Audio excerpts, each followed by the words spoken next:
Welcome to Power Fridays Live, the channel that aims to make a difference in the world through transformation, spiritual growth, and for entrepreneurs. Our vision is to empower individuals to live their lives with purpose and to make a positive impact on the world. We believe that power and purpose are the driving forces behind success and fulfillment in both personal and professional life. Through our broadcast, we discuss business strategies and techniques that can help entrepreneurs achieve their goals and take their business to the next level. We believe that through sharing knowledge and experience, we can empower each other to succeed and make a difference in the world. Now here's our host, Janelle Pulley.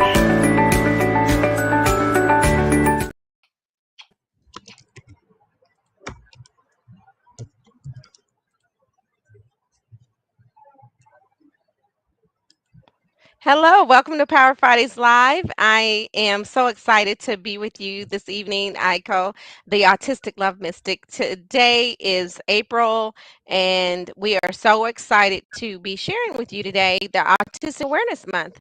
And I am going to let you introduce yourself, um, Aiko, because is it Eco or Aiko? It is ECO, which is actually Eco. an acronym that stands for Incredibly Caring Organism.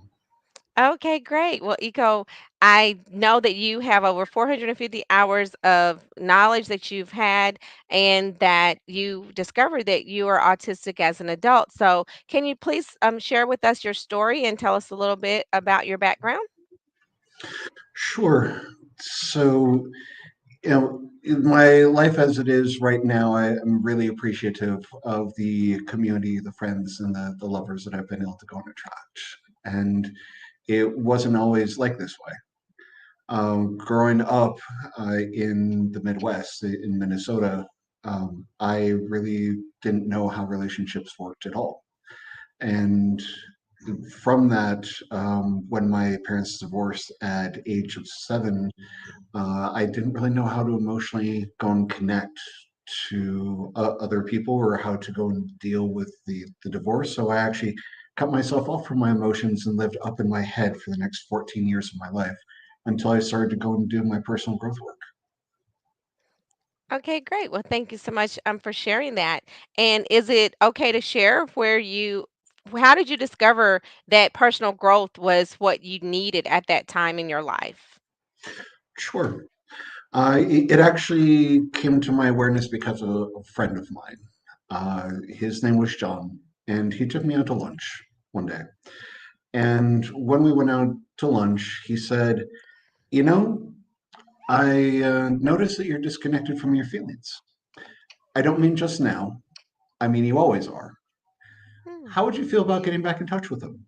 And a feeling of sheer terror ran through my entire body. And it was like the most intense feeling that I had had in like several years. So I gave him like every excuse in the book of why it wasn't a good time, of why I didn't have the money for it, just being a college student, working on a part-time basis, taking a full load.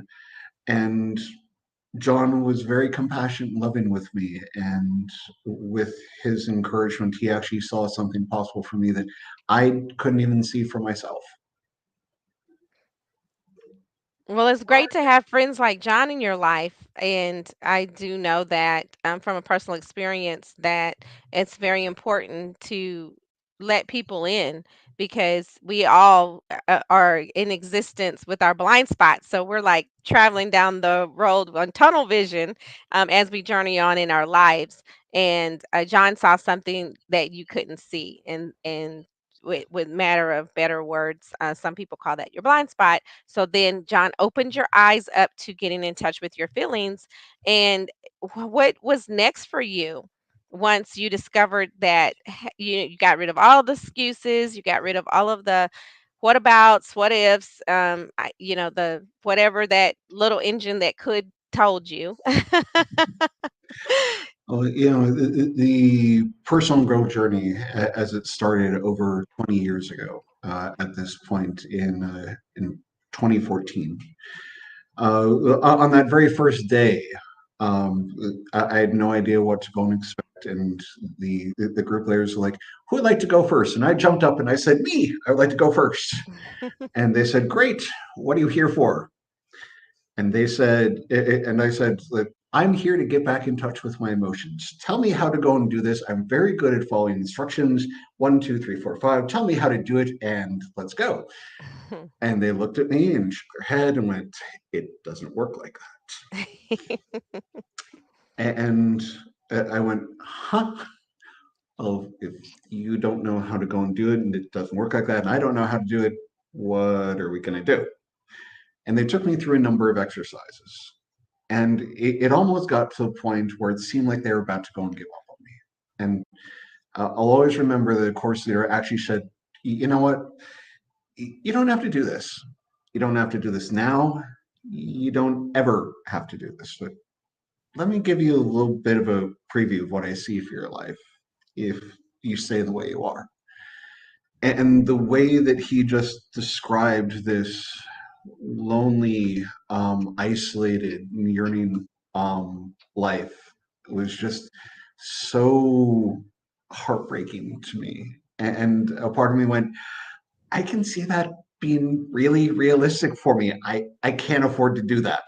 I will do whatever it takes to get back in touch with my emotions." And they took me through some more exercises, which helped me get back in touch with that 7-year old. And I got to release a lot of anger and a lot of sadness. And at the end of those processes, I was exhausted. And I literally crawled over to a mat that they laid out on me, and I just flopped myself down. And then they all gathered around me a few feet away. When the course leaders looked down at me and said, "Do you want them to come closer to you?" Uh-huh. "Well, then ask them to. Will you please come closer?" And they all took a couple steps closer. So they're just inches away at this point. And the course leader looked down at me again and said, "Do you want them to touch?" Uh-huh. "Well, then ask them to. Please touch me anywhere, everywhere." And I got to feel course leaders, my fellow participants, and support people just putting their hands on me, head to toe, all over my body. And after feeling so emptied out and having nothing left, I got to feel unconditional love flow into my body. And I really got that I was lovable just as I was for the first time in my life, that I was worthy and deserving of love just by existing. And that leads me into why I do what I do. I want people who are on the autism spectrum, or those who are on the fringes, like the LGBTQ please people that I am also a part of, as being queer, gender fluid, to let them know that there's nothing wrong or bad or broken about how their mind works, and that they're lovable just as they are because they exist. Yes, I totally agree with that. We're all human. We're all human beings, and we all are deserving of love. And the greatest love of all my belief system is, the greatest love of all is God. And so there's no greater love that you can receive than a man having love for one another human being, and person having love for another person. And I totally am excited for you. I'm totally grateful, that your friend John came to you and had you share that experience and go through that experience so that you can be that for others, to share with them that the experience of love is available to them in their own way. And so, in your love, sex, and intimacy, I have to ask, 450 hours, people were like, oh, that's a long time. And of course, you shared, over the last 20 years, you've done a lot of personal development work. Why did you choose the love, sex, and intimacy realm? Well, it came across because after that first personal growth experience, I realized that I wanted to go and attract a, a girlfriend and a lover for myself. And I knew that I was still pretty clueless on how relationships actually worked. So what I did know is I was a very good student. And so I started to get my hands on everything I could about dating and sex and attraction. I really turned that into my special interest. A lot of people on the autism spectrum develop a particular special interest as something that they really get excited about and delve deeply into. And sometimes we can have a tendency to go what's known as info dumping and just start telling anything and everything. And 3 hours later, we still only shared a fraction of what we actually know about the subject with someone. Okay. Well, I do, appreciate that. And knowing that I've attended a love, sex, and intimacy class, and of course, we can attend courses and classes from different areas of life. And the area of life that I was seeking, like, what's the difference between love, sex, and intimacy is what I discovered from that class, that there is a differentiation of love. There is a differentiation when it comes to sex. There is a differentiation when it comes to intimacy. Are you able to share with us tonight as your experience as a coach in those three spectrums of love and sex and intimacy, and how that looks for you? Sure. So take a moment to breathe into it. First, love is something that is complex and can mean a lot of different things to a lot of different people. Like the Greeks had like 7 different kinds of words for different kinds of love, going from like familial love to platonic love to like a partner love to the eros and the love of the divine and the erotic love. And the English language collapses it all down into one word. So one of my mentors actually taught me a beautiful scale to go and ask when someone says, I love you.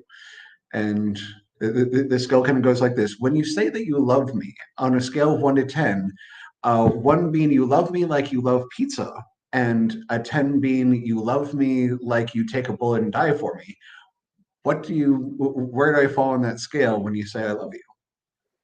And I thought that is a brilliant way to actually have people pause and take a moment to go and slow down and being like, when they say I love you, what does that actually mean to me? Because it is very different in what ways we actually mean it when we use that term. Uh, Moving on to the term for sex, that can refer to just the physical act. And when most people think of it, they think of just the physical when it comes to sexual expression. However, depending upon who you ask, things that lead up to it, and sex goes far beyond just penetration. First off, there are a lot of different ways to be sexually expressive. And I don't know how well your audience will be comfortable for getting into those nitty-gritty details. However, like things like even leading up to it, like holding hands can be considered to be sexual. Something that is emotionally engaging can considered to be sexual, depending upon once again how you choose to define it for yourself. And intimacy, when I think of intimacy, I think of more of the mental and emotional vulnerability. This is kind of like the bearing of my heart and soul. Like when I was so emotionally expressive and let out 14 years of anger, sadness, grief, and frustration in that first personal growth event. And then I got to have that physical touch and be flooded with that unconditional love feeling. I'd say that was a very, very intimate moment.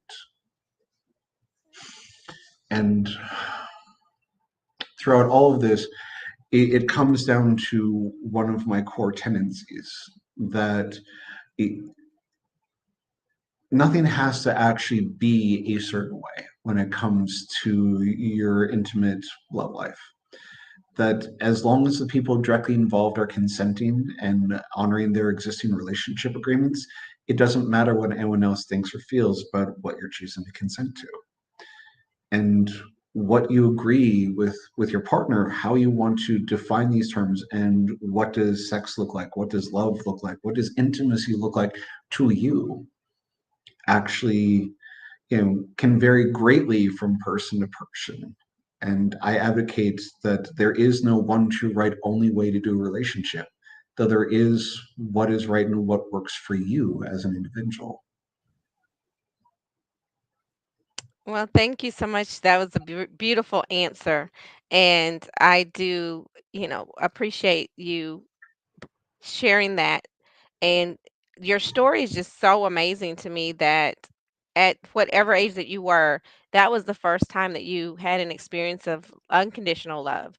And oftentimes, knowing that it varies people, work through their, go through childhood, having experiences of loss and not knowing how to grieve the loss of when, love looks this way to you. And then it's something that's different now as a practice, I know that you're a coach, and how do you define your coaching style or your the people who would be in need of your services? After I discovered myself to be on the autism spectrum, which was in March of 2021, so a little over 3 years ago. And I looked around and said, okay, so what does this diagnosis actually mean to me? And what does this get me? And as I looked around at that point in time, there weren't that many resources for an adult who's on the autism spectrum. A lot of the stuff is geared towards those who are children on the autism spectrum. Once you kind of age up out of the system, there stops being a lot of that support, unfortunately. And one of the thing is autistic kids don't grow out of being autistic just because they turn 18. They turn into autistic adults. And we need support in various ways. And one of the silver linings I got out of this was looking around and saying, okay, well, I know I'm a part of this community now, and that helps make sense for how my mind works and how I seem to perceive and relate to the world. And after taking a couple of years to actually integrate that about myself, I started to put myself forward as the Autistic Love Mystic, and being able to go and work with people who are on the autism spectrum and being able to go and help them to attract love into their life without going to having to mask. Masking is a term that's used for when we try to make ourselves, when an autistic person tries to make themselves look and present neurotypical, like acting normal, because a lot of the times going and growing up, it can be common if we allow ourselves to do things that come naturally to us, like being very inquisitive, being brutally and directly honest, because our brains really have a challenge with lying, or stimming in various ways. Like a stereotypical stimming is like hand flapping that people may go and think of. And we get the kind of feedback of like, what is wrong with you? Like, why can't you just be normal? Like, why aren't you like your siblings, or insert neighbor kids' names here? And so we try to suppress and hide those parts of ourselves just to go and fit in and to be accepted. And that's actually one of the most damaging things that can happen, is that masking, because we're suppressing who we naturally are. And if we actually mask long enough, that can lead to what's known as autistic burnout and make it very hard to go and function, or even to a genuine psychotic break because we're being so incongruent and authentic with ourselves. Hmm. So, what it is that I really go and advocate for is when we're looking at attracting love and building these relationships and taking off that mask of that instead of suppressing these things, we get to actually lean in and embrace them. We get to learn to love, accept, and embrace our quirks and love ourselves to a greater degree. And what I found is that the more I love and accept myself as I am, the more lovable and acceptable I become to those around me. Well, that is awesome, Eco. And would you say that even for like a normal person, is that what they would be seeking as well? And it's not necessarily specific to someone who is autistic? I would say that's equally true. Yeah, because it's kind of like this. If you think of yourself as being like a teacup, that um, I can only feel as loved and accepted as what I'm able to love and accept myself first. And I can only love someone else to that level and depth that I love and accept myself. Because that's all I know, that's what my experience is. And if someone tries to love me more than what I love and accept myself first, I don't feel any more loved and accepted until I actually grow that container within myself. And it ends up like just having the tea overflow and spill. They don't feel like they're being received, and that's a mess that needs to be cleaned up. And I still get to grow my own container for me to feel that additional love that they're trying to pour into my life.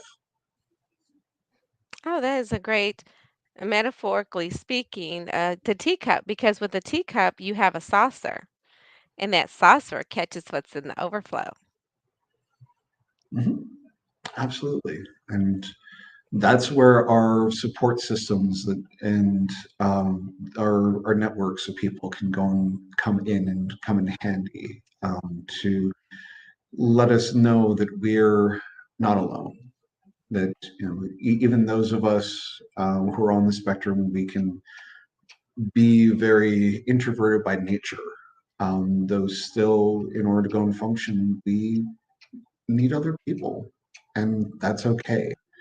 One of the key things that I actually got living with a neurodiverse family for a period of time during the pandemic was actually learn the lesson. It's okay to be needy. It's okay for me to actually say, I have needs, I have desires, and I'm feeling needy right now. Can you help me get my needs met? Hmm. And I'm so grateful to them for that acceptance and that lesson. That's actually okay to have needs because a lot of us, and this goes for a lot of neurotypical people too. Especially for women, we're taught that our needs don't matter and that we're supposed to just do things for others. And our life isn't about ourselves, which to an extent that's true. And at the same time, I matter. I do have needs, and my needs matter as well. And the more that I've learned what self love looks like, and I'm in a new phase of up leveling what self love looks like to me right now, and being like, okay, what does it actually look like for me to love and accept myself even more than what I have in the past? And taking a full responsibility in my life of being like, okay, this is what I need, this is what I desire. And if I were to really just take like a blank canvas and say, all right, here is my future and I can fill it any way that I want, how do I actually want to go and fill it? And it doesn't matter what my parents or my friends or anyone else in society thinks what I should put into that. Hmm. I'm the one who actually gets to decide these are my top values of what I need, and this is the life that I'm choosing to go and live.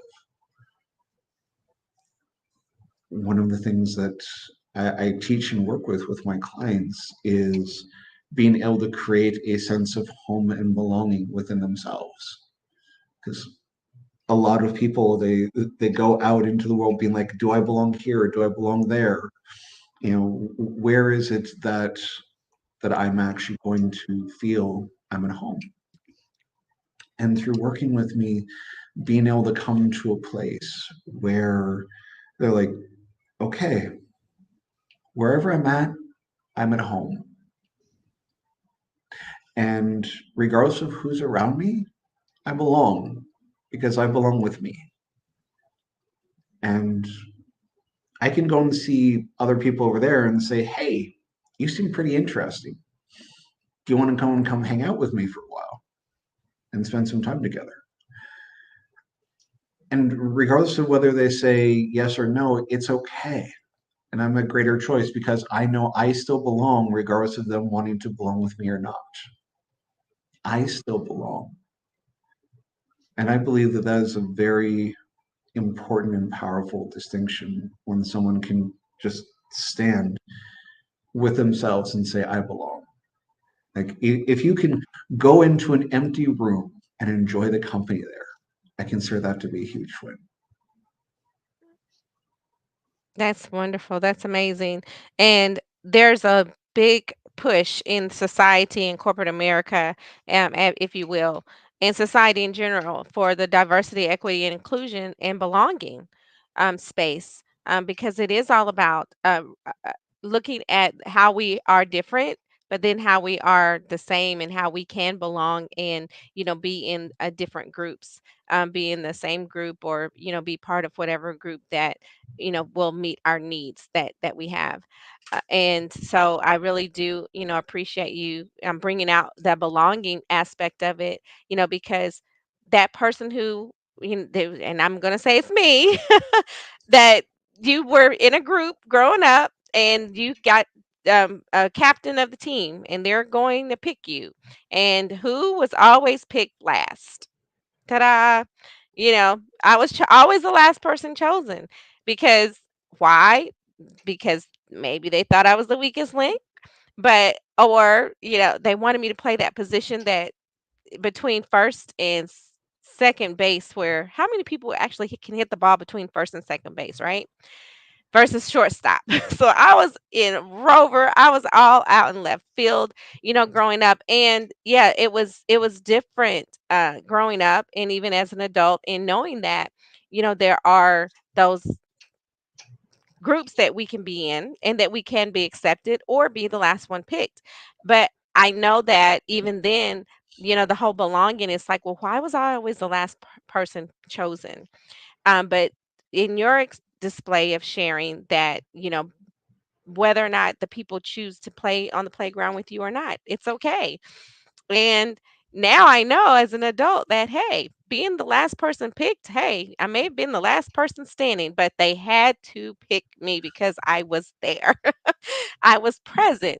That was where my journey called for me to be in that moment. And it was okay. And so now, um, I'm very curious, and it's Autistic Awareness Month. And knowing that you had journeyed throughout your childhood and now you became an adult, that how was it missed about your ability being on the spectrum? Sure. So when people think of like the stereotypical autistic child, and one of the misnomers about the autism spectrum is that they think it's like on a linear scale that goes from like more severe to less severe. And it's actually more like an entire color wheel of like several different kind of parameters, which can include the ability to talk and communicate, our executive function, um, inertia, along with other things. And so within that, I was a very bright child. So I was what used to be referred to as a high functioning autistic, which is what I was technically diagnosed as even 3 years ago. Now there's a different scaling system. Um, my usual way of going and doing things was I would just get up, I'd go to school, I'd come back home, I'd stay in my room. I got good grades, and I kept to myself. I didn't really get into trouble, and because of my lack of social skills, which is one of my deficient areas, I had like maybe one friend at a time. So I wasn't really out causing trouble or anything along those lines. So as long as I was just obediently doing what I was told, no one really stopped to question or to go and think if I was on the spectrum. It wasn't until I was in my late 20s and early 30s that I had other friends of mine who would look at me and said, I think you might actually be on the autism spectrum.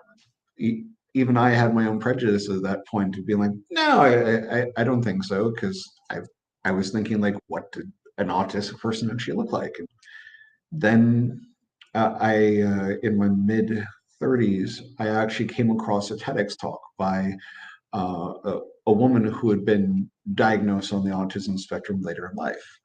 And she began to go and say what some of her childhood challenges were like. And I went, that was like my childhood. That was like my childhood. And that was like my childhood.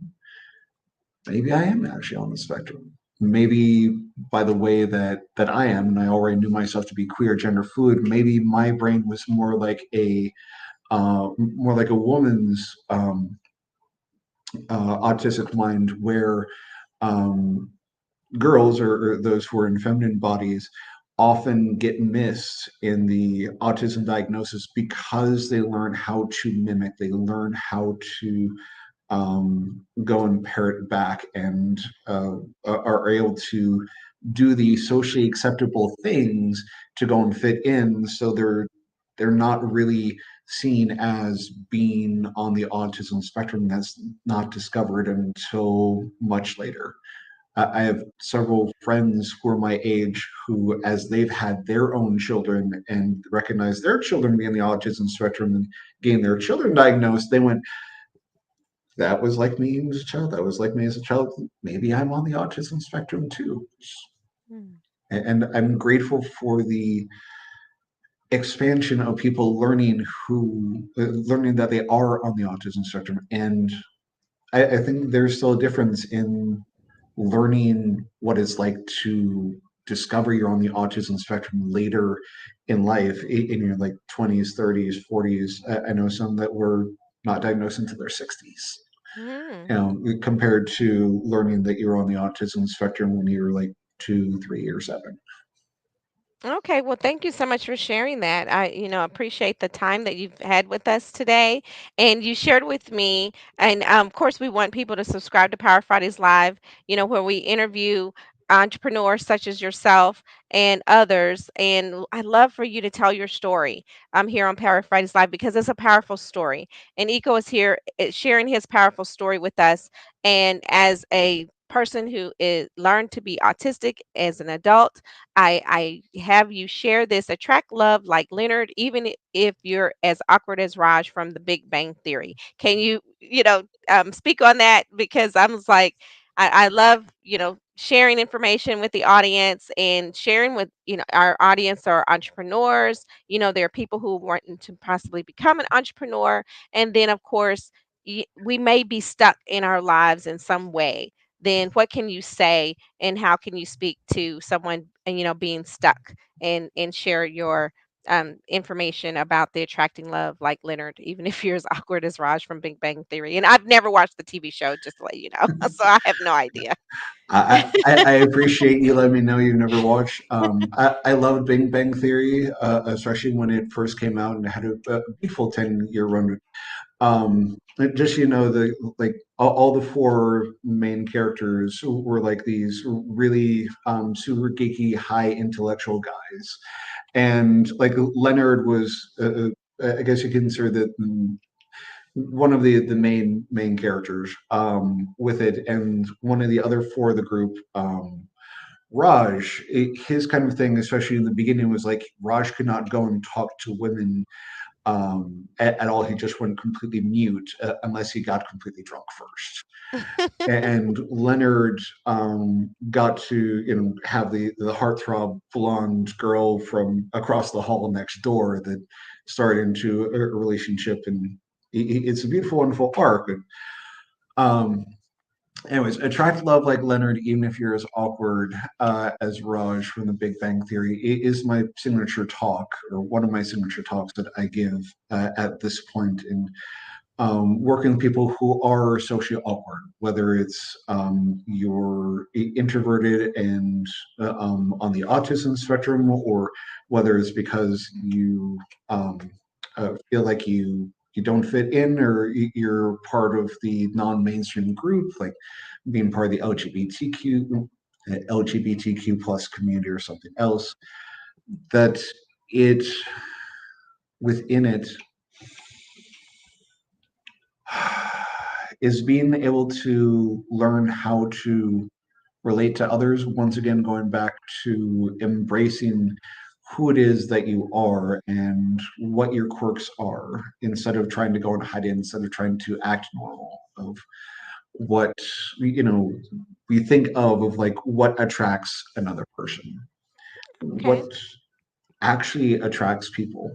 In my experience, it's not despite our quirks. It's actually because of our quirks, because when we let our authentic selves show, that it actually attracts people to us. Like when I go out and I sing karaoke and I do the song Sweet Transvestite from Rocky Horror Picture Show, people give me such compliments from that, because I am in part letting my queer feminine side show in that point, and laying those energies out, and embracing what is kind of non-standard, non-taboo, that's still completely authentic to who I am. Well, you sing like no one's listening and you dance like no one's watching. Eco, thank you so much for joining us here tonight on Power Fridays Live. And if anyone it wants to share a conversation with Eco, you may call with Eco and go to callwitheco.com. And I know that you have an upcoming introduction. I guess an event that's coming up. We'll put that in the chat. And can you tell us a little bit more about that as we come to an end of our conversation today? Sure. So on Sunday, April 15th at 5 p.m. Pacific, I am going to be giving my signature talk of Attract Love like Leonard, even if you're as awkward as Raj from Big Bang Theory. And that's going to be free and on Zoom on Sunday, April 14th. And there will be a link in the description for that. If you missed that, I would love to go and still have a conversation with you and have a clarity call by going to callwithico.com, callwithico.com, and schedule time for us to go and talk together, because you deserve to be loved and you matter to the universe just because you exist. And I used to go and struggle with my worthiness. And if you've ever struggled with worthiness, with love, I invite you to lean in now and listen real close.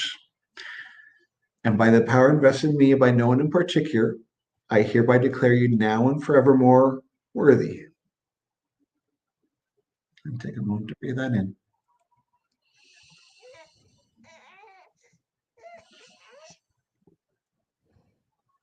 You matter.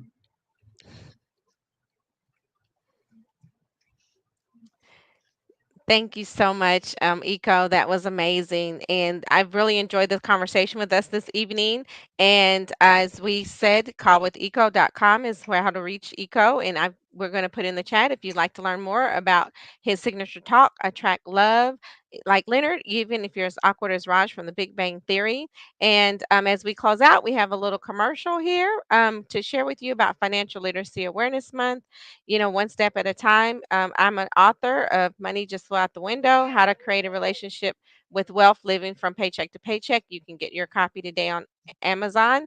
And we also have a free financial DNA discovery as it is Financial Literacy Awareness Month. You may call 678-689-8441 to schedule your appointment today. And Eco, thank you so much for joining us this evening on Power Fridays Live.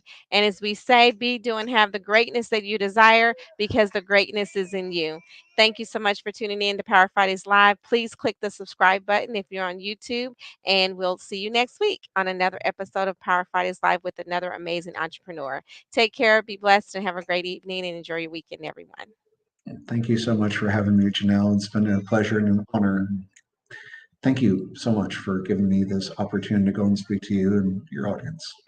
Thank you. We do appreciate you and do value you. And thank you so much as Very well. welcome. Take care. Thank you. Be blessed.